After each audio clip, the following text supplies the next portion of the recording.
السلام علیکم ورحمۃ اللہ وبرکاتہ۔ ریاست پاکستان ریاست مدینہ کے بعد وہ واحد ریاست ہے جو اسلامی نظریے کی بنیاد پر وجود میں آئی۔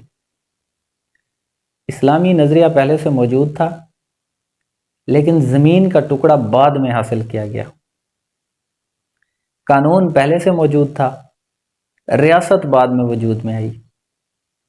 برِ صغیر کے مسلمان جب آزادی کی تحریک چلا رہے تھے تو ان کے لیڈر محمد علی جناح سے سوال کیا گیا کہ جب پاکستان بن جائے گا تو پاکستان کا قانون کیا ہوگا؟ محمد علی جناح نے کہا قرآن اور حدیث پاکستان کا قانون ہوگا۔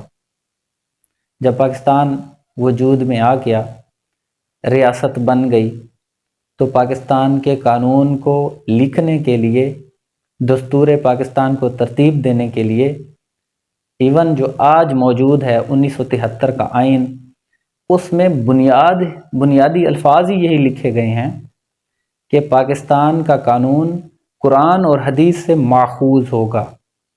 پاکستان کے اندر کوئی بھی ایسا قانون نہیں بنایا جائے گا جو قرآن اور حدیث سے ٹکرائے گا، قرآن اور حدیث سے مخالف ہوگا، ایسا کوئی قانون نہیں بنایا جائے گا۔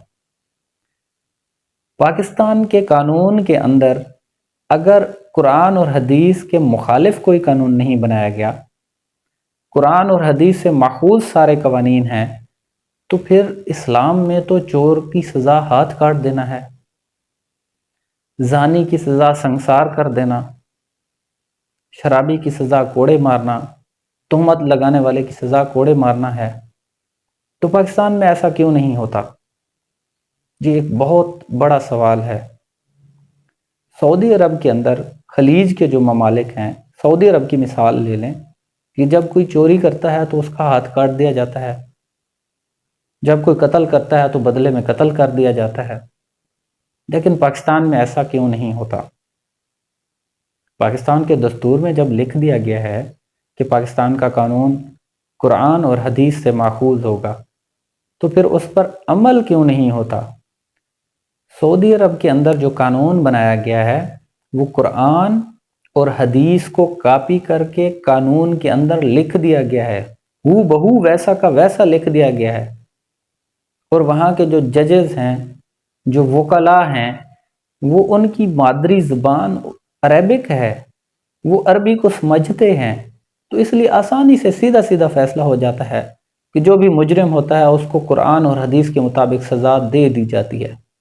جبکہ پاکستان میں جب قانون سازی کی گئی تو قرآن اور حدیث سے مفہوم لے کر اس کو اردو زبان میں اپنے الفاظ میں جب لکھا گیا تو اس میں اتنے زیادہ گیپ چھوڑے گئے، مجرم کو اتنا زیادہ فائدہ ملتا ہے، مجرم کے لیے اتنی زیادہ آسانیاں دی گئی ہیں کہ مجرم اپنے جرم سے راہ فرار اختیار کرنے میں بہت آسانی فیل کرتا ہے۔ یہی وجہ ہے کہ پاکستان میں جب کوئی جرم کرتا ہے، جب کوئی چوری کرتا ہے تو وہ ہاتھ کٹوانے سے ڈرتا نہیں ہے، کیونکہ قانون کے اندر ایسے گیپ موجود ہیں، ایسی خلا دے دی گئی ہے، کھلا میدان دے دیا گیا ہے کہ وہ بھاگ نکلتا ہے۔ جبکہ سعودی عرب کے اندر جو قانون ہے وہ ہو بہو قرآن اور حدیث کو کاپی کیا گیا ہے۔ پاکستان کے اندر جو قانون ہے وہ قرآن اور حدیث سے مفہوم تو لیا گیا ہے، لیکن اس کو اپنے الفاظ میں بیان کرتے ہوئے گیپ زیادہ دے دیے گئے ہیں، جس کی وجہ سے اس پر عمل کرنا ناممکن کے قریب ہو چکا ہے۔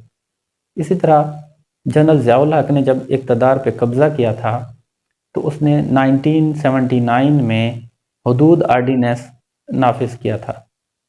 اس حدود آرڈیننس میں بھی جب قرآن اور حدیث کے قانون کو اردو میں بدلا گیا، اپنے الفاظ میں ان کو لایا گیا، تو اس کے اندر بھی گیپ موجود تھے، خلا موجود تھی۔